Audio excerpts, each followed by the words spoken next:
व्यक्ति, वस्तु, भाव आदि का जो परिचय करवाते हैं, गांठ बांध लो प्यारे बच्चों, वही संज्ञा कहलाते हैं। बिल्कुल ठीक समझा आपने। आज हम संज्ञा पढ़ने जा रहे हैं। बच्चों, संज्ञा आप लोगों ने बहुत बार, अनेकों बार छोटी क्लास से पढ़ी है, बार बार आपने उसको पढ़ा है ना। लेकिन now you are in 8th class, अब आप बड़ी क्लास में हैं, तो अब हमको संज्ञा का कुछ हटके सीखना है। तो बच्चों, आज हम अपनी संज्ञा में क्या क्या चीज़ पढ़ने वाले हैं, है ना, वो मैं आपको ब्लैक बोर्ड के माध्यम से बताती हूँ। फिर उसके बाद हम पुस्तक पे आएंगे और आपको मार्क कराएंगे संज्ञा में क्या क्या, कहाँ कहाँ क्या पढ़ना है। ठीक है, तो चलिए शुरू करते हैं संज्ञा का दोहरान कार्य। बच्चों, आपको पता है संज्ञा के कितने भेद होते हैं? संज्ञा के 3 भेद माने गए हैं। आपको कॉमन पूछा जाएगा तो आप संज्ञा के 3 ही भेद कहेंगे: व्यक्तिवाचक, जातिवाचक, भाववाचक। व्यक्तिवाचक संज्ञा, जातिवाचक संज्ञा और भाववाचक संज्ञा। अब बच्चों, जातिवाचक संज्ञा के भी 2 काइंड्स होते हैं। आपने 7th क्लास में भी पढ़ा था, समूहवाचक संज्ञा और द्रव्यवाचक संज्ञा। ये क्या है, इनकी डिफाइन क्या है, अभी हम जब पुस्तक में पढ़ेंगे तब आपको सारा बता दिया जाएगा। ठीक है बच्चों, इसके अलावा आप क्या 3 नई चीज सीखेंगे वो मैं आपको बताने जा रही हूँ। पहला पॉइंट है जातिवाचक संज्ञा का व्यक्तिवाचक संज्ञा के रूप में प्रयोग। जातिवाचक संज्ञा का व्यक्तिवाचक संज्ञा के रूप में प्रयोग किस प्रकार होता है, अभी हम आगे समझेंगे। दूसरा पॉइंट है बच्चों, व्यक्तिवाचक संज्ञा का जातिवाचक संज्ञा के रूप में प्रयोग। अब व्यक्तिवाचक संज्ञा का जातिवाचक में किस प्रकार प्रयोग होता है, ये भी हम अभी समझेंगे। ये नया चीज है आपके लिए, 8th में आपका आया है, इसलिए इसको बहुत ध्यान से सुनेंगे। ये बचपने वाली संज्ञा नहीं है, नाउन नहीं है, थोड़ा सा स्टैंडर्ड हाई हो गया है। अब 3rd पॉइंट है हमारा बच्चों, भाववाचक संज्ञा का जातिवाचक संज्ञा के रूप में प्रयोग। ठीक है, भाववाचक संज्ञा को हम जातिवाचक संज्ञा के रूप में किस प्रकार प्रयोग करते हैं, ये आज हम अभी थोड़ी देर में समझेंगे पुस्तक के माध्यम से। आगे चलते हैं, हम आते हैं भाववाचक संज्ञाओं की रचना किस प्रकार होती है। आपने भाववाचक संज्ञा पढ़ी, अभी तक छोटे छोटे एग्जाम्पल्स में पढ़ी। अब हम भाववाचक संज्ञा को थोड़ा सा समझ के पढ़ेंगे कि किस किस प्रकार से उसका प्रयोग किया जाता है। यानी भाववाचक संज्ञाएं 5 प्रकार के शब्दों से बनती हैं बच्चों, उसको भी मैं आपको एक एक को स्लाइड के द्वारा समझाऊंगी। डोंट वरी, समझाती जाऊंगी, पर अभी इंट्रोडक्शन दे देती हूँ इसके 5 पॉइंट कौन कौन से हैं। पहला पॉइंट है जातिवाचक संज्ञा से, जातिवाचक संज्ञा के प्रयोग से भाववाचक संज्ञा शब्द से कैसे बनती है, ये आपको सिखाया जाएगा। दूसरा है सर्वनामों से, सर्वनाम से आप जातिवाचक संज्ञा कैसे बनाएंगे ये जानेंगे। तीसरा है विशेषणों से, विशेषण के द्वारा आप भाववाचक संज्ञा कैसे परिवर्तित करेंगे विशेषण शब्दों को, वो आप सीखेंगे। चौथा है क्रियाओं से, क्रियाओं के द्वारा भाववाचक संज्ञा कैसे परिवर्तित होती है ये सीखेंगे बच्चों। और लास्ट पॉइंट है अव्ययों से, जो अव्यय शब्द होते हैं उनसे किस प्रकार भाववाचक संज्ञा हम परिवर्तित करते हैं। इतनी बात समझ में आई? तो चलिए बच्चों, अब हम किताब के माध्यम से पढ़ते हैं, आपकी संज्ञा को जानते हैं। तो स्टार्ट करते हैं। अपनी किताब आप लोग निकाल लीजिए, पेंसिल निकाल लीजिए और तैयार हो जाइए। तो चलिए बच्चों, आपने किताब निकाल ली है, पेंसिल हाथ में ले ली है, हम संज्ञा को शुरू करते हैं। संज्ञा आपके लिए कोई नया नहीं है, फिर कह रही हूँ। जिस शब्द से किसी वस्तु, प्राणी, स्थान अथवा भाव के नाम का पता चलता है उसे संज्ञा कहते हैं। देखिए बच्चों, जैसे कि आपकी इस किताब में दिखाया गया है, एक चील अपने घोंसले से बाहर झांककर सूरज को देख रही थी। सूरज के दर्शन से उसे बेहद प्रसन्नता हुई। अब इस उदाहरण में चील, घोंसला, ये क्या है? जाति के नाम है। चील भी एक जाति का नाम के आती है, घोंसला भी उसका जाति में आता है। सूरज विशिष्ट स्रोत है बेटा, है ना, तथा प्रसन्नता मन के भाव को दर्शाती है। तो ये सारी चीज़ें संज्ञा के अंतर्गत आ रही हैं बच्चों, ठीक है। अब हमने इसको पढ़ा, इसको समझ लिया। अब हम आते हैं, अंडरलाइन आप इसमें लगाएंगे, जिस शब्द से किसी वस्तु, प्राणी, स्थान या भाव के नाम का पता चलता है या बोध होता है उसे संज्ञा कहते हैं। ये अंडरलाइन हो जाएगा। इसके एग्जाम्पल में आप चील वाला उदाहरण दे दीजिएगा जो ऊपर से हमने अभी पढ़ा था। फिर आएंगे हम संज्ञा के भेद, जैसे कि अभी हमने देखा, ब्लैक बोर्ड पे भी देखा कि संज्ञा के 3 भेद माने गए हैं: व्यक्तिवाचक संज्ञा, जातिवाचक संज्ञा और भाववाचक संज्ञा। इन पे मैं ज़्यादा एम्फेसिस इसलिए नहीं डाल रही कि ये कुछ नया आपके लिए नहीं है बच्चों। 8th स्टैंडर्ड में है, आपको पता है कि संज्ञा या नाउन क्या होती है। तो बच्चों अब हम आते हैं पेज नंबर 108। इसमें व्यक्तिवाचक संज्ञा अंडरलाइन करेंगे। किसी व्यक्ति विशेष, स्थान विशेष या वस्तु विशेष के नाम का बोध कराने वाले शब्द व्यक्तिवाचक संज्ञा कहलाते हैं। जैसे में आप जो इसमें जैसे लिखा है वो नहीं लिख के नीचे लिखा है, देखिए बच्चों 1 2 3 पॉइंट्स लिखे हैं। इन तीनों पॉइंट्सों को आपको अपनी व्याकरण कॉपी में उतारना है डिफाइन के साथ। ब्राह्मणों ने वाजश्रवा को आशीर्वाद दिया। मैं मनाली स्वास्थ्य लाभ के लिए आया था। प्रेमचंद की लेखनी मंगलसूत्र उपन्यास पर तेजी से चल रही थी। ये तीनों को आपको इसके डिफाइन के साथ लिखना है बच्चों, एक एक लाइन में एक एक। पहले वाक्य में ब्राह्मणों ने वाजश्रवा को आशीर्वाद दिया। वाजश्रवा यहाँ क्या है? व्यक्ति का नाम, ठीक है। मैं मनाली स्वास्थ्य के लिए आया हूँ। मनाली क्या है यहाँ पे? स्थान का नाम, ठीक है बच्चों। प्रेमचंद की लेखनी मंगलसूत्र उपन्यास पर तेजी से चल रही थी। अब मंगलसूत्र और उपन्यास क्या चीज़ है यहाँ? वस्तु का नाम।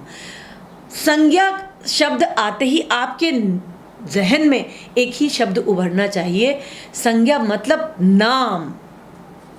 प्राणी, वस्तु, व्यक्ति, भाव आदि का नाम संज्ञा होती है बच्चों, ठीक है। अब हम आज जो अभी हमने ब्लैक बोर्ड पे आपको बताया था कि जातिवाचक संज्ञा का व्यक्तिवाचक संज्ञा के रूप में प्रयोग करना सीखेंगे। इसको आप बड़े ध्यान से सुनेंगे बच्चों, आप सुनेंगे तो आपको समझ में आएगा। जब जातिवाचक संज्ञा जाति का बोध कराने संबंधी निजी गुण को छोड़कर किसी विशिष्ट व्यक्ति या विशिष्ट व्यक्ति या वस्तु का बोध कराती है तो जातिवाचक संज्ञा व्यक्तिवाचक संज्ञा बन जाती है। इसको अंडरलाइन करिए, कैसे बनती है वो मैं आपको समझाऊंगी। पहले आप इस डिफाइन को अंडरलाइन कर लीजिए कि जातिवाचक संज्ञा का व्यक्तिवाचक संज्ञा के रूप में प्रयोग किस प्रकार होता है। ये नई चीज़ है बच्चों, इसलिए ध्यान से सुनिएगा। 3 पॉइंट मैंने लिखाए थे, ये तीनों पॉइंट मैं आपको अच्छे से समझा दूंगी, उदाहरण के द्वारा समझा दूंगी तो आपको अच्छे से समझ में आ जाएगा। किंतु इसके लिए आपको अपना ध्यान अपने स्क्रीन पे करना पड़ेगा और मेरे साथ साथ उसको समझना पड़ेगा, ठीक है। चलिए, इसमें पहला एग्जाम्पल है, नेताजी ने आज़ाद हिंद फौज बनाई। अब बेटा नेता, ये तो पार्टी का नेता है, कोई किसी का नाम नहीं है, लेकिन यहाँ पे मतलब नाम नहीं है तो मतलब जातिवाचक संज्ञा है। लेकिन यहाँ पे नेताजी ने आज़ाद हिंद फौज बनाई, ये नेताजी जो शब्द है बच्चों वो सुभाष चंद्र बोस के लिए आया है। तो यहाँ पे वो पहले जातिवाचक थी और उसके बाद व्यक्तिवाचक के रूप में आ गई। पहचान कैसे करी आपने? नेताजी ने आज़ाद हिंद फौज बनाई। अब आज़ाद हिंद फौज के लिए का गठन किसने किया था? नेताजी सुभाष चंद्र बोस। तो यहाँ पे नेता, वैसे नेता जो वर्ड है मैंने फिर बताया वो जातिवाचक है, लेकिन यहाँ पे जब वो किसका सूचक हो रहा है? एक व्यक्ति का सूचक हो रहा है, यानी नेता कौन? सुभाष चंद्र बोस। तो इस प्रकार जातिवाचक संज्ञा से व्यक्तिवाचक संज्ञा बनती है। समझ में आया? दूसरा उदाहरण देखते हैं। देखिए, महात्मा जी ने देश को अहिंसा का पाठ पढ़ाया। यहाँ पे जो महात्मा जी हैं वो जातिवाचक है। महात्मा एक महात्मा थे, किसी का नाम नहीं पता चला, नाम नहीं पता चला तो वो जातिवाचक है कि एक महात्मा है। महात्मा एक जाति है। और ये जातिवाचक शुरू हुआ, लेकिन जब ये सेंटेंस मेक हुआ, क्या महात्मा जी ने देश को अहिंसा का पाठ पढ़ाया। अहिंसा को पाठ पढ़ाने वाला कौन था? एक व्यक्ति था जो कि जिसको कि महात्मा गांधी के नाम से जाना जाता था। तो ये शब्द महात्मा किसके लिए आया? गांधी जी के लिए। और गांधी जी क्या है? गांधी जी यहाँ पे व्यक्तिवाचक संज्ञा है। इस प्रकार जातिवाचक संज्ञा से शब्द कभी कभी व्यक्तिवाचक संज्ञा के रूप में प्रयोग किए जाते हैं। समझ में आया कि भाई मैम आपसे पूछा गया महात्मा जी, खाली महात्मा पूछेंगे तो आप सिंपल लिखेंगे कि ये महात्मा शब्द जातिवाचक है। लेकिन अगर इस तरह से सेंटेंस दे दिया जाएगा, महात्मा जी ने देश को अहिंसा का पाठ पढ़ाया, तो अहिंसा का पाठ पढ़ाने वाला एक ही व्यक्ति था, और जो कि व्यक्तिवाचक के अंतर्गत Mahatma Gandhi. Is it clear? ये चीज समझ में आई आपको?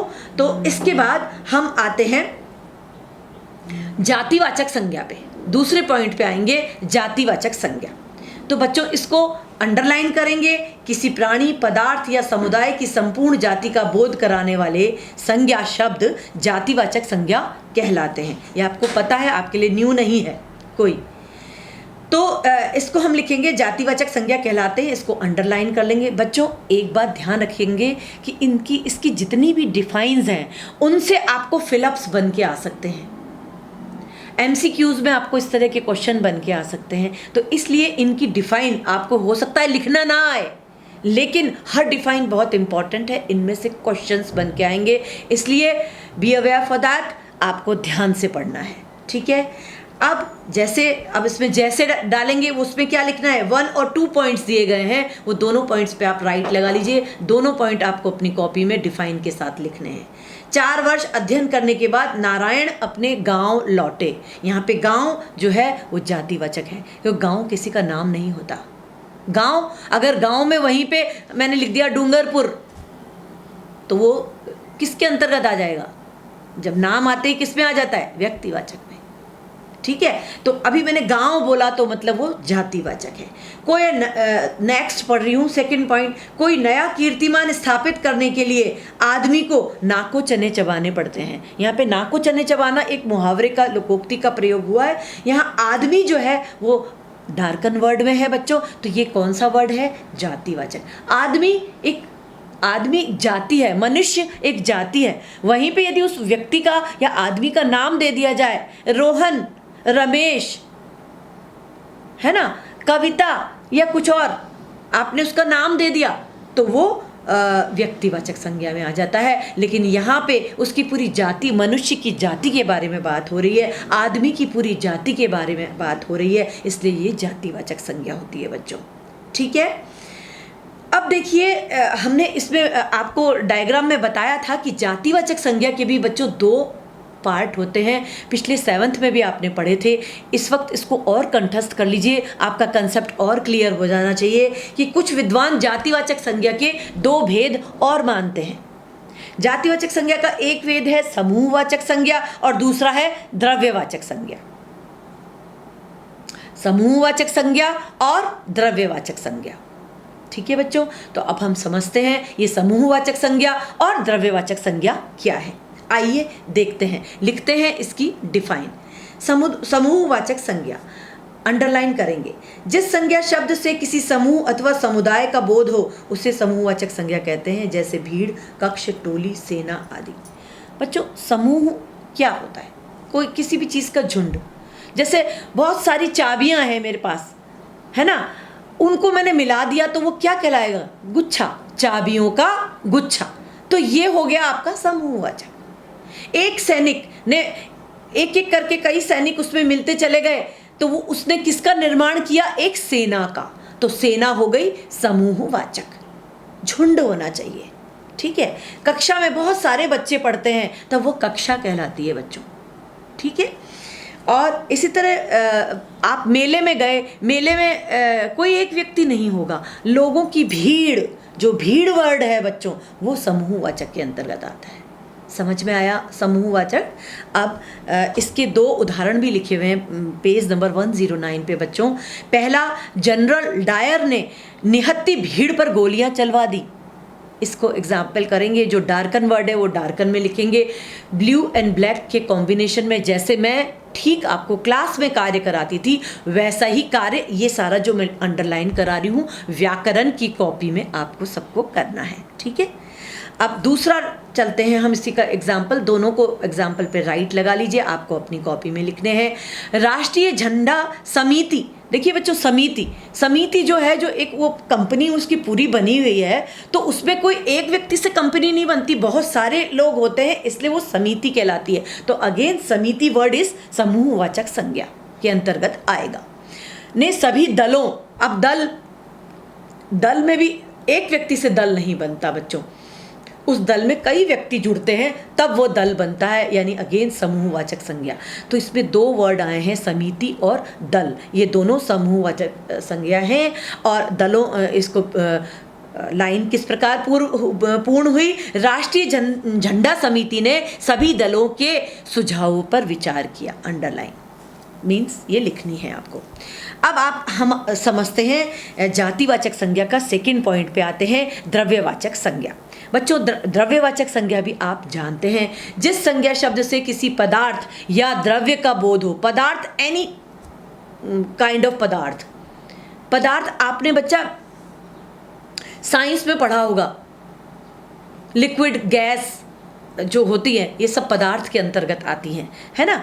तो और जिसमें ठोस है ना, ठोस पदार्थ जो होता है सॉलिड, जिसको आप साइंस में आप इंग्लिश में बोलते हैं सॉलिड, लिक्विड और गैस, 3 फॉर्म्स में आप उसको पढ़ते हैं। वही द्रव्यवाचक यहाँ पे भी है, सेम चीज़ है। सॉलिड का एग्जाम्पल कुछ भी हो सकता है, लोहा, सोना, चांदी, है ना, हीरा सबसे हार्डेस्ट वो होता है ना, तो स्टोन, तो पत्थर, तो ये सब सारी लकड़ी, ये सब सॉलिड में आएंगी आपके बच्चों, ठीक है, पदार्थ में आएंगी। अब इसमें दो चीज़ें आ रही है द्रव्यवाचक में, एक तो आपने पदार्थ लिया, दूसरा आपने उसको वर्ड को लिया द्रव्य में बेटा आपकी जितनी लिक्विड चीज़ें होती हैं वो सब द्रव्य में आती हैं। इसके अलावा गैस जो फॉर्म आती है वो भी द्रव्यवाचक संज्ञा के अंतर्गत आ सकती है, कार्बन गैस, नाइट्रोजन, है ना। अब ये जो द्रव्य है बेटा, जो भी लिक्विड चीज़ें हैं, जितनी तरल पदार्थ हैं, जिसको हिंदी में बोलते हैं तरल पदार्थ, जिसको आप पीते हैं पानी, सबसे पहले तो दूध, शरबत, पेप्सी, ये जितने भी पीने का है, लिकर्स, शराब आदि, ये सब चीज़ें क्या होती है? द्रव्यवाचक संज्ञा के अंतर्गत आती हैं बच्चों। वह शराब पी रहा था तो उसमें शराब पीना, जो शराब जो चीज़ आई, शराब जो वर्ड आया, वो द्रव्यवाचक संज्ञा है बच्चों। अब आपको समझ में आया द्रव्यवाचक? इसके उदाहरण पे चलते हैं। नंबर 1 आपको जो इसकी डिफाइन लिखनी है, जिस संज्ञा शब्द से किसी पदार्थ या द्रव्य का बोध हो उसे द्रव्यवाचक संज्ञा कहते हैं, जैसे सोना, चांदी, घी, दूध, मिट्टी, पानी आदि। मिट्टी भी पदार्थ है, ठीक है, सॉलिड में उसमें आएगी, ठीक है। तो उसका पहला एग्जाम्पल आपने दिया, 1 को राइट लगाएंगे, 2 को भी राइट लगाएंगे। वेद मंत्रों के उच्चारण के साथ घी और सामग्री की आहुतियाँ उसमें पड़ रही थी, तो यहाँ पे घी द्रव्यवाचक संज्ञा आया है। सेठ ने, अब आपको ऐसे सेंटेंस दे देंगे और उसमें अंडरलाइन कर देंगे, उसको डार्कन वर्ड कर देंगे और बताएंगे कि अंडरलाइन वर्ड का काइंड बताओ। आपको क्वेश्चन आ सकता है, तो आपको ये चीज़ पता होनी चाहिए कौन किस काइंड में आती है, तो आप उसको आराम से डिफ्रेंशिएट करके लिख सकते हैं बच्चों। सेठ ने ऐसी बूढ़ी गाय दक्षिणा में दी जिसने दूध देना ही बंद कर दिया था। अब एक कंजूस सेठ है, उसने ऐसी गाय दे दी अपनी जो उसके किसी काम नहीं आ रही थी, तो दूध यहाँ पे जो वर्ड आया वो द्रव्यवाचक के अंतर्गत आएगा। समझ में आया आपको द्रव्यवाचक संज्ञा? अब हम आगे चलते हैं। हमने ब्लैक बोर्ड पे लिखा था सेकंड पॉइंट, क्या? व्यक्तिवाचक संज्ञा का जातिवाचक संज्ञा के रूप में प्रयोग करना किस प्रकार होता है बच्चों, वो सुन लीजिए, अंडरलाइन करेंगे मेरे साथ। जब व्यक्तिवाचक संज्ञा किसी विशेष गुण या दोष के कारण व्यक्ति के स्थान पर जाति का बोध कराने लगती है, मतलब व्यक्तिवाचक संज्ञा की जगह पे किसी कारण से वो जातिवाचक दिखने लगती है, तो वहाँ पे व्यक्तिवाचक संज्ञा से जातिवाचक संज्ञा बनती है। कैसे? मैं एग्जाम्पल बताती हूँ। तो उन विशेष परिस्थितियों में व्यक्तिवाचक संज्ञा न रहकर जातिवाचक संज्ञा का रूप ग्रहण कर लेती है। आपको इससे संबंधित एग्जाम्पल से आपको उदाहरण पूछे जा सकते हैं। आपको लगेगा कि वो व्यक्तिवाचक है लेकिन वहाँ पे वो जातिवाचक बन के आई होगी, तो उसमें कंफ्यूज मत करना, इसलिए ये सिखाया जा रहा है आपको बच्चों। देखिए, आज देश को भगत सिंहों की आवश्यकता है। भगत सिंह क्या है बच्चा? अगर भगत सिंह में नाम लेती हूँ तो आप कहोगे व्यक्तिवाचक है। बिल्कुल सही है, व्यक्तिवाचक है। लेकिन यहाँ पे भगत सिंहों जब बहुवचन कर दिया जाता है बच्चों, ध्यान रखो, जब किसी व्यक्तिवाचक संज्ञा का बहुवचन कर दिया जाता है तो वहाँ पे जातिवाचक संज्ञा बन जाती है बच्चों, हमेशा ध्यान रखो। अब यहाँ भगत सिंहों हो गया, तो भगत सिंहों की, अब भगत सिंह का मतलब यहाँ पर ऐसा व्यक्ति है जो कि क्रांतिकारी वीर है। तो आज हमें भगत सिंहों की आवश्यकता है, इसका मतलब ऐसे लोगों की आवश्यकता है जो भगत सिंह के समान थे। यहाँ पे इस तरह से ये भगत सिंहों आया है, यानी आपने भगत सिंह एक व्यक्तिवाचक था, लेकिन जब भगत सिंहों कर दिया तो उसको आपने जाति बना दी, वीरों और क्रांतिकारियों की जाति, ये भगत सिंह बन गया। ये आपने क्या करा, व्यक्तिवाचक संज्ञा से जातिवाचक संज्ञा में परिवर्तित कर दिया उस चीज को। संज्ञा व्यक्तिवाचक थी, लेकिन आपने उसको जब भगत सिंहों कर दिया तो वो जातिवाचक बन गई, क्योंकि वहाँ पे भगत सिंह कोई एक व्यक्ति नहीं है, बल्कि भगत सिंह उसका गुण है क्रांतिकारी और वीर होने का। तो ऐसे व्यक्तियों की आवश्यकता है जो क्रांतिकारी और वीर बन सके भगत सिंह के समान। ठीक है बच्चों, आगे चलते हैं। समाज को कंसों से मुक्त कराने हेतु पुनः ईश अवतार की प्रतीक्षा है। अब बच्चों देखिए, यहाँ पे कंस जो था वो एक व्यक्ति था, मामा था। किसका मामा था? श्री कृष्ण का मामा था, जो कि कैसा व्यक्ति था? बहुत दुष्ट और अत्याचारी, अनाचारी, दुराचारी व्यक्ति था। तो यहाँ पे क्या लिखा है? कंसों। देखिए, कंस नहीं दिया गया है यहाँ, कंसों बहुवचन करके, यानी व्यक्तिवाचक था तब वो कंस था, जब जातिवाचक हो गया तो वो कंसों हो गया, बहुवचन बन गया। तो जब कंसों लिख दिया जाता है, कंसों से मुक्त कराया जाता है, यहाँ पे कंस मामा के लिए, शकुनी के लिए नहीं आ रहा, बल्कि उन व्यक्तियों के लिए आ रहा है जो कैसे हैं? दुराचारी हैं, दुष्ट हैं और गलत चीजें करते हैं। तो कंसों से मुक्त कराने हेतु पुनः ईश अवतार की प्रतीक्षा है। आज भी हमारे देश में बहुत दुराचार, बहुत अधर्म बढ़ गया है, तो हमें फिर से श्री कृष्ण की आवश्यकता है, क्योंकि श्री कृष्ण ने एक बार कहा था, यदा यदा हि धर्मस्य ग्लानिर्भवति भारत अभ्युत्थानम अधर्मस्य तदात्मनम सृजाम्यहम्, कि जब जब धर्म की हानि होगी, पूरी इस संसार में अधर्म बढ़ जाएगा, तब तब मैं वापस से प्रवेश लूँगा, वापस से मैं इस धरती पर अवतरित होऊंगा, जन्म लूँगा। ठीक है बच्चों, आगे चलते हैं, हम पॉइंट 3 पे आते हैं, भाववाचक संज्ञा। किसी गुण, कार्य, भाव, अवस्था, पेंसिल से अंडरलाइन करेंगे, दशा आदि का बोध कराने वाले शब्द भाववाचक संज्ञा कहलाते हैं, ये आपको पता है। इसका एग्जाम्पल लेंगे, नीचे वाला 1 2 3 है, तीनों पे अंडरलाइन करेंगे, तीनों एग्जाम्पल आपको लिखने हैं। पहला, राम के चेहरे पर विशेष प्रसन्नता झलक रही थी। प्रसन्नता, यहाँ पे खुशी, प्रसन्नता से है ना, प्रसन्न और प्रसन्नता, प्रसन्नता भाववाचक हो गई। और प्रसन्न, वह प्रसन्न दिखाई दे रहा था, ये विशेषण है, शब्द है। खेतों में दूर दूर तक हरियाली छाई थी। हरा से बना हरियाली, हरा रंग होना विशेषता है, और उससे होने वाली चीज हरियाली, ये होता है भाववाचक संज्ञा बेटा। विशेषण से आपने भाववाचक बनाया। ठीक है। गरीबी से छुटकारा पाने के लिए बालक धनपत राय ने एक रास्ता निकाला। अब यहाँ गरीब, अगर गरीब था, वह धनपत राय गरीब था, तो गरीब यहाँ पे उसकी विशेषता हो जाएगी बच्चा, गुण और अवगुण में से संबंधित। लेकिन वहीं गरीबी से आपने गरीब से गरीबी बनाई, यानी उसको भाववाचक संज्ञा में परिणत करा, बदल दिया आपने। ठीक है, तो गरीबी से छुटकारा पाने के लिए बालक धनपत राय ने ये रास्ता निकाला, है ना। तो इस प्रकार ये भाववाचक के उदाहरण देंगे। अब हम तीसरे पॉइंट पे आते हैं बच्चों, इंपॉर्टेंट पॉइंट। जैसे पहला हमने जातिवाचक संज्ञा से व्यक्तिवाचक संज्ञा के रूप में प्रयोग करा, तो दूसरा हमने व्यक्तिवाचक संज्ञा से जातिवाचक संज्ञा के रूप में किस प्रकार प्रयोग किया जाता है ये सीखा। अब तीसरा हम सीख रहे हैं भाववाचक संज्ञा का जातिवाचक संज्ञा के रूप में प्रयोग। ठीक है, ये समझ में आया आपको? चलिए, तो इसमें आप उठाइए पेंसिल और लिखिए, भाववाचक संज्ञा जब बहुवचन रूप में आती है तो उस स्थिति में वो जातिवाचक संज्ञा बन जाती है। जैसे अभी मैंने यहाँ पे भी आपको बताया था, व्यक्तिवाचक और जातिवाचक में सेम, वहाँ पे भी भाववाचक संज्ञा जो होती है जब वो जातिवाचक संज्ञा के रूप में आती है, बहुवचन के रूप में आती है बच्चों, तब यहाँ पे देखो उसमें दे ही दिया है आपको, बहुवचन के रूप में आती है तो उस स्थिति में जातिवाचक संज्ञा बन जाती है। तो यहाँ भी हमने वही करा है। कैसे बनती है? लड़ाई से, जब लड़ाइयाँ हो जाएगी, लड़ाई से, लड़ाई थी भाववाचक, अब यहाँ पे लड़ाइयाँ, तो मैंने आपको ऊपर बताया था जब बहुवचन लगा देते हैं तो जातिवाचक बन जाती है। यहाँ पे भी वही बहुवचन लगाया आपने तो लड़ाइयाँ होते ही वो जातिवाचक बन गई। बुराई से बुराइयाँ, है ना? ठीक है, बुरा, बुरा जो था ये विशेषण था, उससे हमने भाववाचक बनाई बुराई, और बुराई से जब हमने बुराइयाँ कर दिया तो वो हो जाती है जातिवाचक, क्योंकि वो तब आप उसको बहुवचन में परिवर्तित कर देते हैं। तो इस दोनों एग्जाम्पल को आप लिख लेंगे। चंद्रगुप्त ने अनेक लड़ाइयाँ लड़ी और दिनेश को सुरेश में बुराइयाँ दिखती हैं। ठीक है बच्चों, ये आपको समझ में आ गया।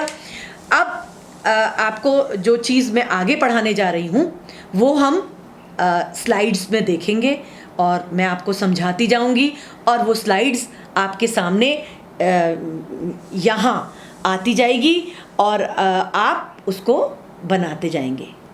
आइए सीखते हैं भाववाचक संज्ञाओं की रचना, जो कि अभी हमने आपको ब्लैक बोर्ड पे बताया था कि भाववाचक संज्ञाओं की रचना 5 प्रकार के शब्दों से बनती है। तो देखिए, यहाँ देखिए, भाववाचक संज्ञाएं 5 प्रकार के शब्दों से बनती है। नंबर 1 जातिवाचक संज्ञा से, नंबर 2 सर्वनामों से, नंबर 3 विशेषण से, नंबर 4 क्रियाओं से और नंबर 5 अव्यय से। तो चलिए हम सीखते हैं। आते हैं पॉइंट 1 पे, जातिवाचक संज्ञा से भाववाचक संज्ञा बनाना। देखिए बच्चों, यहाँ कुछ शब्द दिए जा रहे हैं आपके लिए, उनसे किस प्रकार भाववाचक संज्ञा बनी है। दास, दासता, माता, मातृत्व, किशोर, किशोरावस्था, गुरु, गुरुता, प्रभु, प्रभुता या प्रभुत्व, बोथ आर राइट। साधु, साधुता या साधुत्व, बोथ आर राइट। शिशु, शैशव या शिशुता, बोथ आर राइट। स्वामी, स्वामित्व, शत्रु, शत्रुता, मित्र, मैत्री या मित्रता। बच्चों, ये सारे जातिवाचक से भाववाचक संज्ञा जो बनानी है उनमें ऊपर ही आप बुक में लिख लेंगे, याद करें। अब आइए हम दूसरे पॉइंट पे आते हैं, सर्वनाम से भाववाचक संज्ञा बनाना। देखिए यहाँ पे शब्द आया अहम, अहम सर्वनाम है, इससे आपने भाववाचक संज्ञा बनाई अहंकार। अपना, अपनत्व, मम, ममत्व या ममता, सर्व, सर्वस्व। ठीक है बच्चों, ये सर्वनाम से आपने भाववाचक संज्ञा का प्रयोग किया। अब हम तीसरे पॉइंट पे आते हैं, विशेषण से भाववाचक संज्ञा बनाना। देखिए किस प्रकार बनती है विशेषण से भाववाचक संज्ञा। कंजूस, कंजूसी, कुटिल, कुटिलता, दृढ़, दृढ़ता, उचित, औचित्य, कटु, कटुता, नास्तिक, नास्तिकता, हरा, हरियाली, भूखा, भूख, चौड़ा, चौड़ाई, चंचल, चंचलता।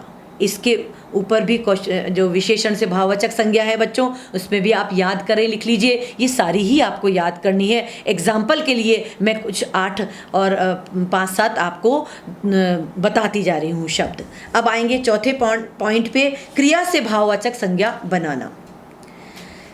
चलिए, जागना, जागना एक क्रिया है, उससे भाववाचक बनता है जागरण।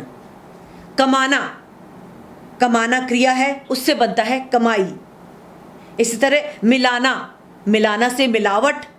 बुलाना क्रिया हो गई, बुलावा भाववाचक संज्ञा हो गई।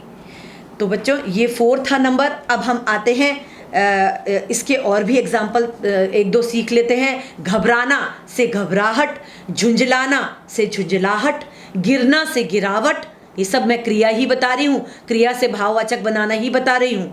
बौखलाना, बौखलाहट, बौना, सॉरी इट्स अ बोना, बोना कोई चीज़ को बोना, रोपण करना। बोना से बुवाई, भिड़ना से भिड़ंत। इस प्रकार आपने क्रिया से भाववाचक संज्ञा का निर्माण किया। अब हम आते हैं अव्यय से भाववाचक संज्ञा बनाना। देखिए बच्चों, आप अव्यय भी पढ़ चुके हैं 7th क्लास में। अब उनसे भाववाचक संज्ञा किस प्रकार बनती हैं अव्यय शब्दों से, वो भी देख लीजिए। शीघ्र से शीघ्रता, शीघ्र शब्द अव्यय है, उससे भाववाचक संज्ञा बनेगी शीघ्रता। वाह वाह ये अव्यय है, तो उससे बनेगी वाह वाही। दूर, दूर से बनेगी दूरी। और धिक एक विशेषण है, धिक से ये हमने विशेषण से ले ली, अव्यय धिक ले ली, धिक से बना धिक्कार। इस प्रकार ये संज्ञाएं बनी हैं, आपको बता दी गई हैं। आशा करते हैं आपको ये चैप्टर समझ में आ गया होगा। अब इसके जो क्वेश्चन और पुस्तकीय कार्य है वो मैं आपको संलग्न कराऊंगी और इसके अलावा जो क्वेश्चन आंसर्स हैं वो भी मैं आपको बता दूंगी, लिख के दे दूंगी। प्रश्न और उत्तर बैंक में आपके सामने होंगे।